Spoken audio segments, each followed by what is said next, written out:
Então, Lucas, capítulo 14, verso de número 25 ao 32, eu iria voltar à série, mas eu me senti impelido a ler esse texto e a meditar nele, né?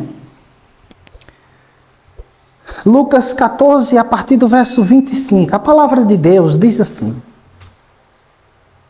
Grandes multidões o acompanhavam, e ele, voltando-se, lhe disse: Se alguém vem a mim,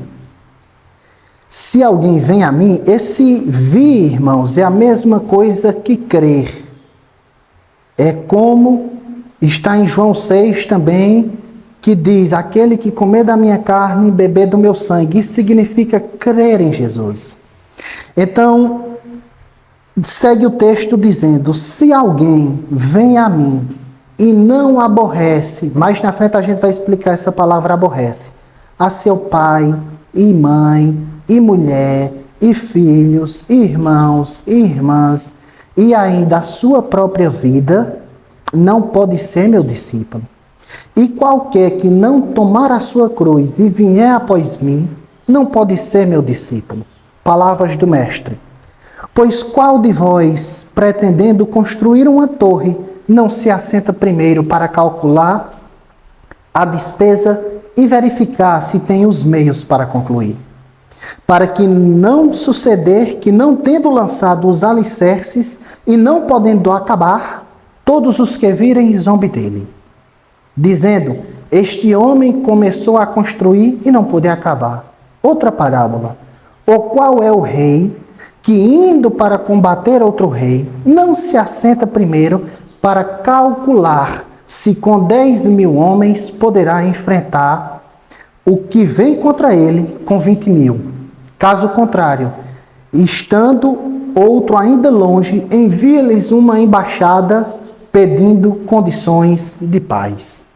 Esse é o texto que nós iremos meditar nessa tarde, meus irmãos. Antes de entrarmos no texto, eu queria dizer que nesse momento do ministério de Jesus, ele está fazendo uma caminhada para Jerusalém e ele já está aqui caminhando, sabendo que iria morrer nesse evangelho.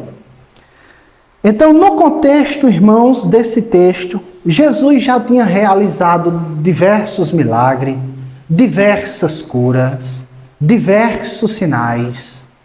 Jesus já tinha multiplicado pães e peixes. E quando nós lemos o texto tem algumas palavras que jogam luz de forma incrível para nós, e nós enxergamos com clareza que diz: grandes, no plural, multidões o acompanhavam. Então, nessa caminhada e diante do todo o ministério de Jesus, de pregações, de ensino, exortando as pessoas a crerem nele, a se arrependerem, a o seguirem, diante de todo esse contexto, uma grande multidão, ou melhor dizendo, grandes multidões se ajuntavam ao redor de Jesus. Mas essas pessoas, irmãos, que estavam acompanhando Jesus, boa parte delas estavam acompanhando Jesus e seguindo Jesus simplesmente para receberem milagres, para receberem curas e para serem de alguma forma beneficiadas. As pessoas pensavam que Jesus iria ser como foi Davi, um rei político e um rei bélico, que iria tirar o jugo de Roma sobre Israel. É esse, irmãos, o contexto dessa passagem. Mas antes de entrarmos propriamente no texto, eu queria usar uma ilustração que deixa muito claro e bem resumido o que Jesus quer deixar claro com essa passagem. Imagine na sua cabeça agora, que nós estamos em ano de eleição, se um político subisse no trio elétrico para discursar, pegasse o microfone e começasse a falar: quem votar em mim, se eu ganhar as eleições, eu vou aumentar os impostos. Eu vou fazer com que vocês percam suas famílias, seus carros, suas casas, seus bens e tudo aquilo que vocês mais amam. Eu vou deixar tudo mais caro e tudo mais difícil para vocês. Imaginem um político discussando isso no trio elétrico. É óbvio que poderia ter uma multidão escutando ele, que logo, logo se esvaziaria essa multidão. Ninguém queria nem ouvir essa pessoa. Mas é justamente isso o que Jesus está dizendo aqui. É justamente isso o que Jesus está dizendo aqui. Vamos ler o verso 25 e 26. Grandes multidões o acompanhavam, e ele, voltando-se para a multidão, lhes disse: se alguém vem a mim e não aborrece a seu pai e mãe e mulher e filhos, irmãos e irmãs, olha o que é mais chocante, e ainda a sua própria vida, não pode ser o meu discípulo. Então, irmãos, nessa caminhada, indo para Jerusalém, e multidões e mais multidões seguindo o Senhor, e o Senhor, sabendo e conhecendo cada coração, e o que cada pessoa pensava, o que cada pessoa queria, o que cada pessoa desejava, nós podemos ver isso em João, capítulo 2, a partir do verso 22 e o 23, que ele conhecia a todos e não precisava que ninguém desse testemunho, porque ele sabia o que era a natureza humana. Diz bem assim o texto. É o que está acontecendo aqui. Jesus está vendo que muitas pessoas estão seguindo ele para serem curadas, para serem abençoadas, esperando que ele fosse como Davi, um rei de guerra, que libertasse Israel e colocasse Israel como uma potência política, nacional, econômica e social, que influenciasse o mundo inteiro, tirando o jugo de Roma. Isso é tão verdade, irmãos, que quando Jesus dizia aos seus discípulos mais chegados que andavam com ele, que era necessário que ele morresse, os discípulos se escandalizavam. É tanto que, em certa passagem, quando Jesus diz isso, já bem próximo da sua morte, Pedro censura Jesus, e a palavra censurar lá é muito forte. Ele repreende Jesus duramente. E Jesus diz a Pedro: para trás de mim, Satanás, que cogita das coisas do homem e não das coisas divinas. Então, até esse momento e até a crucificação de Jesus, nem mesmo os apóstolos ainda tinham entendido completamente quem era Jesus e a missão de Jesus. Para que isso fique mais claro, a mãe de 2 apóstolos chega diante de Jesus e diz: Jesus, eu tenho um pedido para fazer. Quando você estiver no seu reino, você coloque o meu filho na direita e outro na sua esquerda. Ela estava pensando que ele seria como Davi, ficasse assim, como um ministro da justiça e um ministro da economia, lá os 2 maiores ministérios. Jesus olhou e, meu Deus, ela não sabe não. Não, de forma nenhuma. Então, isso mostra que a realidade é que as pessoas, inclusive os discípulos, ainda não tinham entendido o propósito de Jesus. Quem era Jesus e o que ele iria fazer. Agora imagine, diante desse contexto, Jesus olha, irmãos, para toda aquela multidão e todos os seus discípulos e começa a dizer: se alguém vem a mim, ou crê em mim, ou quer me seguir, ou quer ser meu discípulo, tanto faz, e não aborrece a seu pai, sua mãe, sua mulher, seus filhos, irmãos e irmãs e a sua própria vida. Jesus, ele é peremptório, ou seja, a declaração dele é eterna. Não pode ser o meu discípulo. Agora, irmãos, eu quero que a gente faça uma viagem para a cultura da época de Jesus. No tempo da época de Jesus, Os filhos, quando já tinham uma certa idade e conseguia acompanhar o pai e conseguia fazer algum tipo de serviço, na cultura de Jesus, o filho aprendia a profissão com o pai. Isso significa dizer que quando o filho já tinha condições, ele iria pescar junto com seu pai para aprender a profissão. Quando o filho tinha condições já de fazer alguma coisa na carpintaria, ele acompanhava o seu pai para aprender ali o serviço e a sua profissão com seu pai. Da mesma forma, se ele fosse um fazedor de tendas ou qualquer outra coisa, o fato é que o filho aprendia a profissão com o pai. E não somente isso, irmãos. O filho, na época de Jesus, também recebia instruções da lei do pai. Isso significa dizer, irmãos, que o pai ensinava o filho a trabalhar e a profissão dele. Isso também significa dizer que o pai ensinava ao filho a lei, a Torá, os mandamentos. O que eu quero que fique claro aqui é que, devido a essa proximidade do pai e do filho, aprendendo a profissão e a lei de Deus, fazia com que os laços familiares fossem profundamente fortes. Porque enquanto mais tempo nós passamos com uma pessoa e temos comunhão com ela, mais o nosso amor aumenta. Nós não conseguimos nem imaginar isso. Porque hoje nós colocamos o filho na escola e fica de manhã, de tarde, de noite é celular. E se não é assim, é bem parecido. Mas na época de Jesus, de forma nenhuma. Deuteronômio 6, pode ler, depois você vai entender um pouco melhor.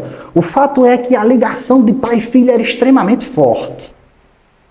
A mãe, da mesma forma. Geralmente, as filhas também aprendiam a profissão com a mãe, as filhas. Então, o que é que acontecia? O pai saía de casa, mas o filho e a mãe ficavam ensinando a filha os seus afazeres. Então, o que é que a filha aprendia? Pequenas coisas, como arrumar a casa, fazer comida. Na época de Jesus, eles também plantavam hortas assim, como se fosse no jardim de casa. E geralmente eram as mulheres quem plantavam essas hortas, ou ao redor da casa, ou no teto. Porque na época de Jesus, tinha plantações em cima do teto da casa. Era como se fosse uma laje ampla, não era assim, era amplo, e tinha plantações em cima de casa, e geralmente quem fazia isso eram as mulheres, e elas aprendiam com suas mães. E também, irmãos, é interessante que na cultura judaica a mulher também cuidava de alguns animais. Podemos ver isso, se não me falha a memória, em Provérbios 31. E quando Isaac, melhor dizendo, quando a comitiva que o pai de Isaac manda para pegar a Rebeca e casar, ela está cuidando dos animais. Então era natural, naquela época, as mulheres cuidarem de alguns animais. Fato é que a mãe, devido a todo esse contexto, ensinando as suas filhas, também criava um laço extremamente profundo entre mãe e filha. Então, diante desse contexto, irmãos, Jesus olha para aquelas pessoas que viviam nesse contexto. Jesus olha para o interesse que elas tinham e Jesus diz, olha, aquele que quer vir após mim, ou aquele que quer vir, que quer ser meu discípulo, aquele que crê em mim, se não aborrecer seu pai, a sua mãe, sua família e a si mesmo, não pode ser o meu discípulo. Jesus, irmãos, aqui, ele é radical. É uma coisa extremamente radical. Jesus, ele reivindica uma fé, uma entrega, um se jogar para ele profundamente, eu diria que radical. E é isso mesmo. Ele diz, eu sou o caminho, a verdade e a vida. Ninguém vem ao Pai se não for por mim. Então não tem outra verdade, não tem outro caminho, não tem outra vida. Jesus é tudo. E é isso que ele está dizendo àquelas pessoas. Se vocês não aborrecerem o seu pai, a sua mãe, os seus irmãos e a sua própria vida, vocês não podem ser os meus discípulos. Isso foi como se jogasse assim uma bomba para eles, culturalmente, e como se jogasse uma bomba do que ele estava pedindo. Como é que eu vou amar mais a Jesus do que a meu pai, minha mãe, meu irmão, minhas irmãs, minha mulher, eu mesmo? Alguém que faz uma reivindicação só pode ser Deus. E é isso que Jesus era e é. E foi e será eternamente. Mas o fato é, irmãos, que eu quero aqui falar sobre Jesus disse não aborrecer. E eu acho importante entender essa expressão aborrecer. Em algumas traduções da Bíblia está odiar.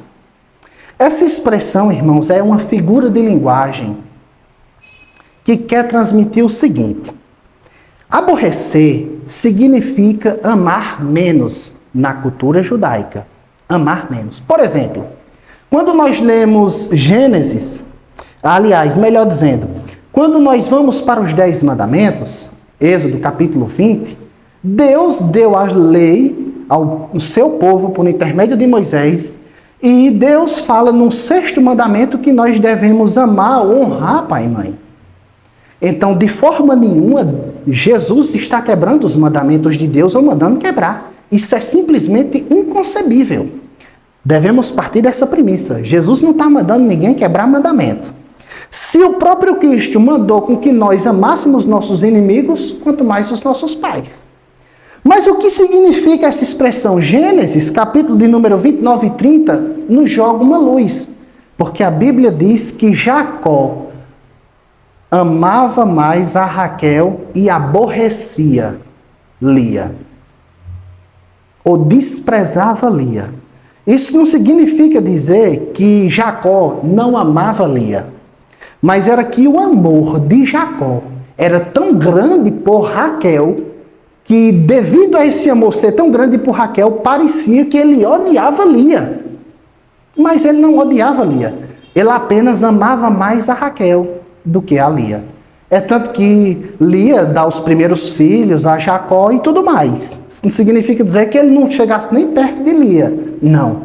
Mas diante do amor que ele tinha por Raquel, parecia que ele odiava Lia.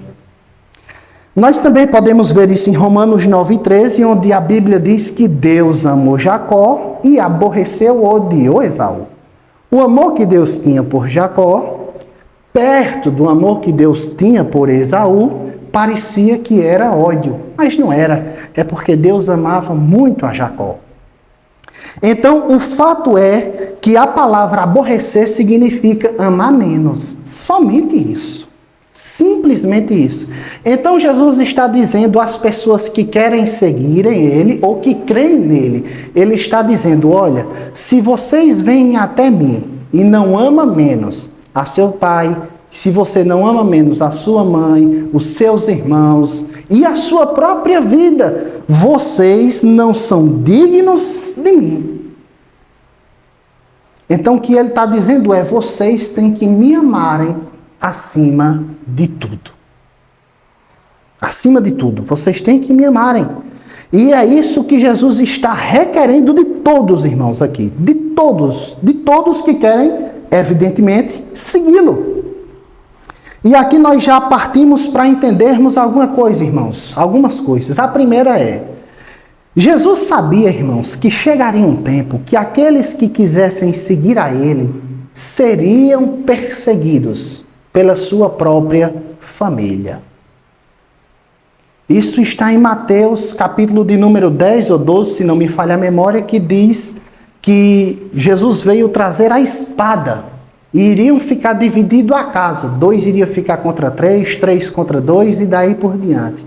O fato é que quando nós lemos a história, principalmente no 1º século depois de Cristo, alguns estavam expulsando seus próprios filhos de casa, mulheres, por causa de Cristo. Diante desse fato, se os discípulos de Jesus não amassem mais a Ele do que a família que eles tinham, eles iriam negar Jesus. E Jesus já se adianta e diz que é necessário amar Ele acima de todas as coisas.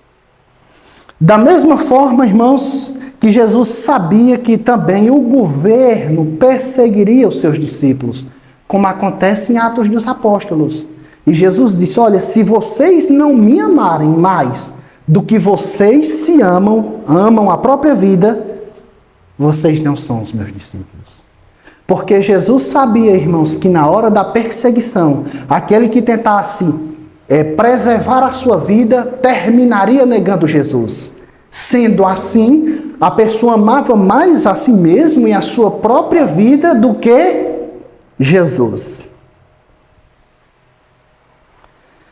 Então, irmãos, ele está dizendo, é necessário me amar acima de todas as coisas, sobretudo a própria vida. E assim, irmãos, é conosco também.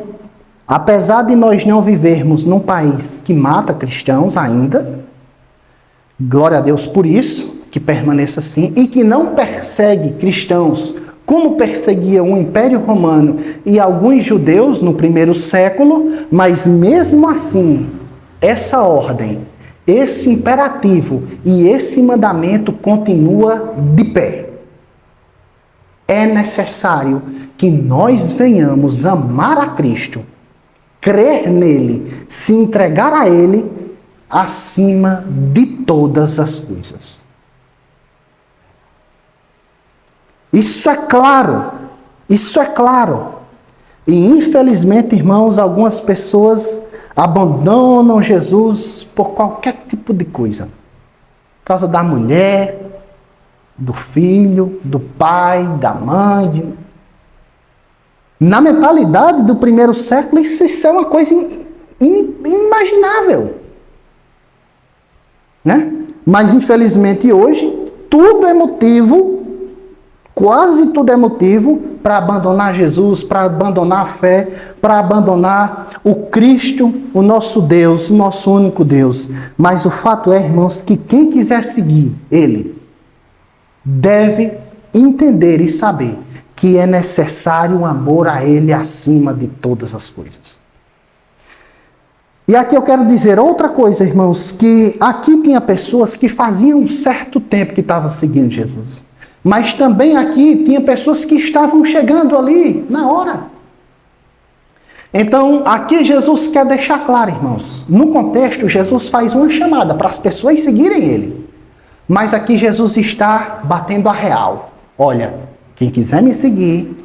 Ele não está dizendo a pessoas que estão há 20 anos, 30, seguindo Ele, 40... Não, de forma nenhuma. Aqui o ministério de Jesus foi curto. Foi 3 anos a 3 anos e meio. Então aqui foi logo de cara. Quem quiser me seguir tem que entender. E é isso que ele está deixando claro, muito claro, nesse texto, irmãos. Então a entrega que Jesus requer de cada um de nós aqui, ela é tão profunda que o verso 27 aprofunda mais ainda o que Jesus quer dizer. Olha o que ele diz no verso 27. E qualquer que não tomar a sua cruz e vier após mim, não pode ser o meu discípulo. Então, irmãos, normalmente uma pessoa condenada à crucificação, ela carregava uma coisa chamada patíbulo, que é a cruz aqui assim. Ela carregava essa cruz e essa cruz tinha em torno de 15 a 30 quilos, mais ou menos por aí, né? Não é tanto peso, mas antes do crucificado ser crucificado, geralmente ele levava uma quarentena.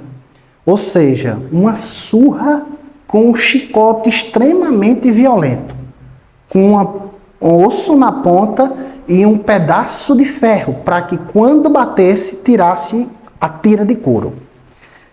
E o negócio era tão violento que algumas pessoas morriam já aqui, não precisava nem ser crucificado, porque os órgãos da pessoa que recebia essa punição ficavam expostos. E alguns não resistiam, morriam. Mas o fato é que Jesus está dizendo que aquele que quer seguir após ele, tomasse a sua cruz e fosse após ele. Então, irmãos, a cruz, ela tem pelo menos 3 funções, simples e básicas. A primeira função, irmãos, da cruz implantada pelo Império Romano é expor o condenado à vergonha. Então, o condenado saía praticamente nu, numa via, carregando a cruz, né? E as pessoas ficavam vaiando, cuspindo, e a pessoa ficava numa via pública sendo exposta às maiores vergonhas. A segunda coisa é que a cruz era um instrumento, irmãos, de tortura. A cruz, ela tinha, por uma função, mostrar aos condenados e à sociedade que o Império Romano era poderoso e realmente a punição era pesada. Então, uma outra função da cruz básica é a tortura, é o sofrimento, é a agonia que o crucificado passaria por ter sido condenado. E a terceira, irmãos, é simples e a pior de todas. É que a cruz era instrumento de morte. O que significa dizer, irmãos, aquele que quer vir após mim, tome sua cruz e siga-me. Jesus está olhando para a multidão e Jesus está olhando para os seus discípulos e dizendo: se vocês quiserem me seguir, vocês têm que estarem dispostos a passarem as maiores vergonhas. Irmãos, esse foi o caminho de Cristo. Jesus não está dizendo de uma coisa que ele não viveu. Jesus está dizendo o que ele viveu. O que ele passou. Isso não é uma coisa estranha para os profetas, para os santos do Antigo Testamento.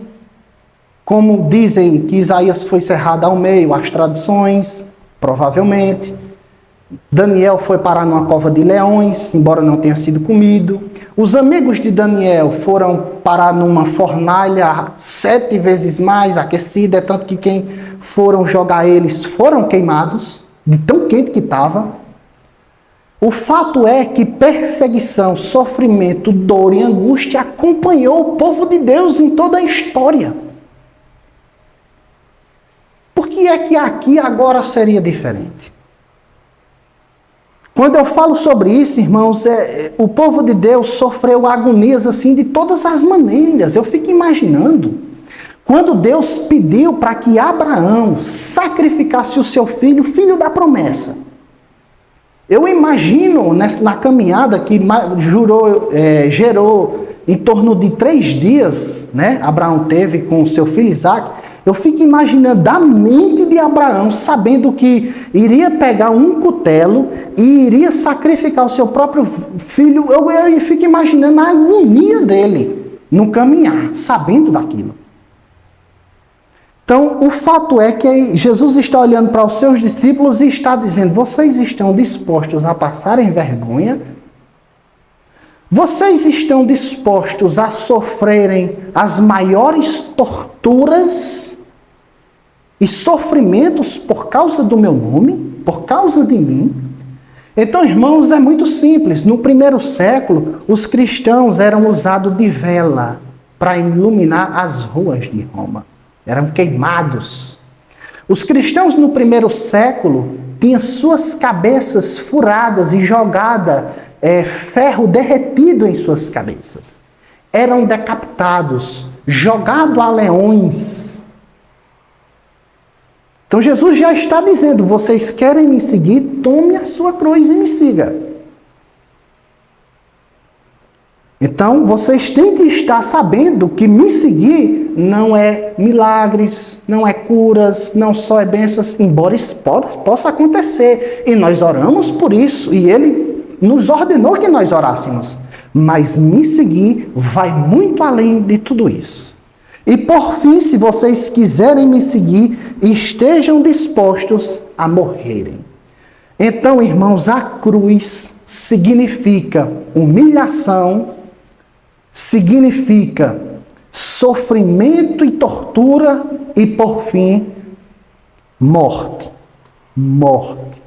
Aquele que quiser seguir a Jesus tem que estar ciente que pode passar e deve estar preparado para passar por tudo isso.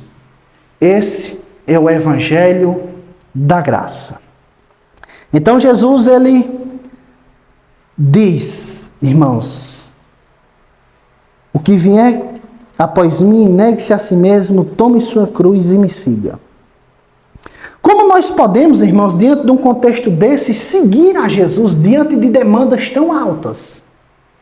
Eu diria que nós temos algumas coisas muito importantes para nós entendermos. A primeira é, irmãos, quem nós somos. Para nós negarmos a nós mesmos. Então, nós devemos entender que nós somos maus, pecadores. Efésios 2, nascemos mortos em delitos e pecados. Andamos segundo o curso deste mundo. Romanos 3, não há um justo, não há um bom, não há quem entenda, não há um sequer, não há quem busque a Deus. Então nós devemos entender quem nós somos pecadores e nós somos maus. Diante disso, fica mais fácil e mais claro nós seguirmos a Jesus, porque nós temos que olhar quão feio nós somos, e quão mal nós somos, e quão bom é Jesus, e quão lindo e santo Ele é. Diante disso, fica mais fácil olhar para mim mesmo e dizer, Salomão é um grande pecador, miserável, ele é mau, ele é ruim, e os seus desejos são maus, então ele deve negar a si mesmo e seguir aquele que é bom, é santo, é agradável, é perfeito, é Deus. Dessa forma, nós podemos seguir a Jesus. Agora, irmãos, nós devemos pensar, será que nós temos negado a nós mesmos, dia após dia, para seguir Jesus? Será que nós temos negado a nossa natureza, as nossas vontades? Será que nós estamos, de fato, dispostos a passarmos vergonhas, sofrimentos, vontades, para seguirmos a Cristo? Veja que o que eu estou falando aqui não é da minha cabeça.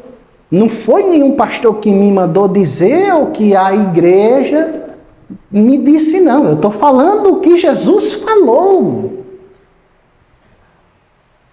A igreja vai pedir para a gente botar uma calça, né? Vai pedir para mudar o penteado, se tiver um pouco aí, né? Enfim, vai pedir para... A igreja vai... Né? Tem umas regras, né? Mas a demanda de Cristo é muito maior. A demanda de Cristo ela é tão alta que muitos não têm coragem sequer de falar sobre isso. Mas o fato é que essa demanda quem fez foi Ele. E eu não posso ocultar.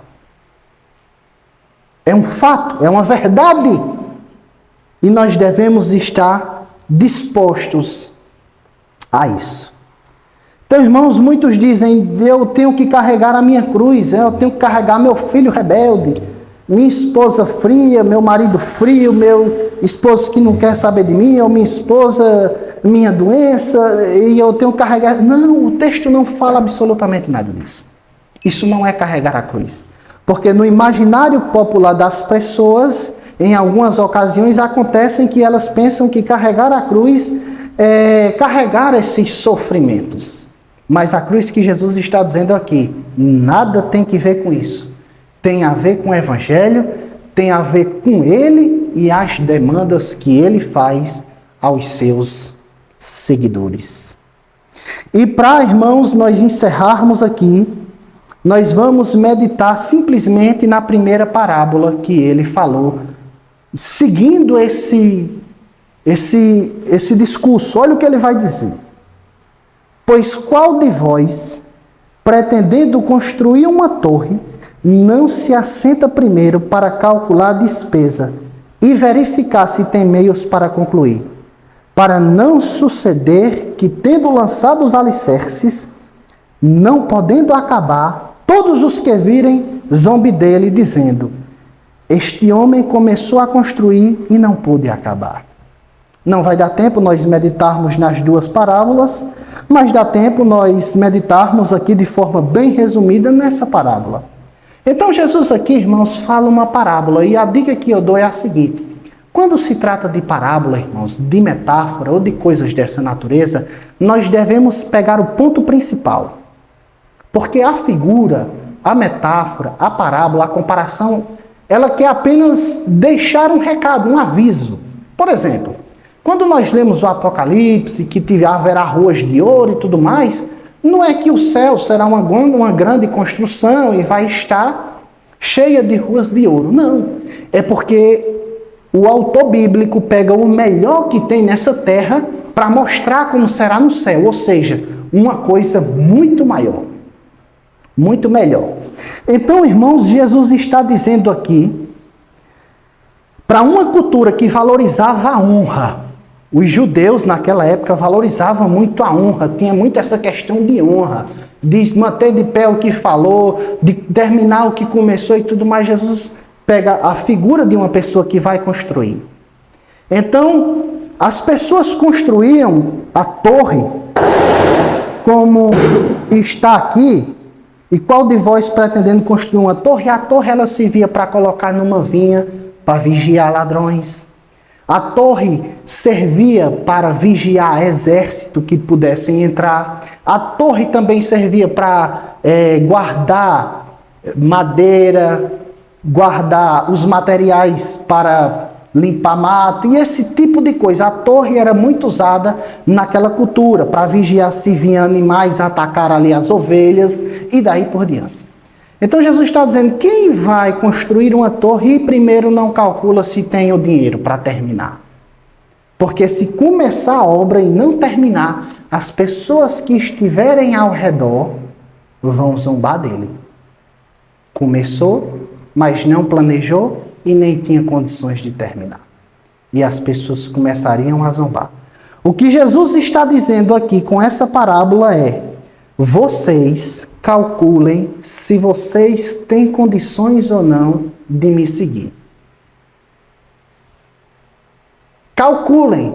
Vocês estão achando que me seguir é oba-oba, é festa, é esse tipo de coisa que eu vou ser um rei aqui na terra, que eu vou livrar vocês de todos os males, vou dar tudo o que vocês querem?